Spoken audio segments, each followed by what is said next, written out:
കൂട്ടുകാരെല്ലാവരും ഒത്തുചേരുമ്പോൾ എന്തൊരു സന്തോഷമാണ്. പണ്ടൊക്കെ കുട്ടികൾക്ക് കളിക്കാനും ചിരിക്കാനും കഥ പറയാനും ഒക്കെ വളരെ സമയമുണ്ടായിരുന്നുവെന്നാണ് എന്റെ മുത്തശ്ശി പറയാറുള്ളത്. ഇന്ന് പക്ഷെ പഠിക്കാൻ കുറെ ഇല്ലേ?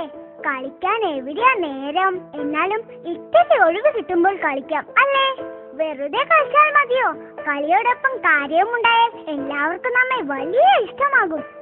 മലർവാടിക്ക് നിങ്ങളോട് പറയാനുള്ളത് ഇത് തന്നെയാണ്, കളിയോടൊപ്പം കാര്യം. ഇതാ ഈ പാട്ടൊന്ന് കേട്ടു നോക്കൂ.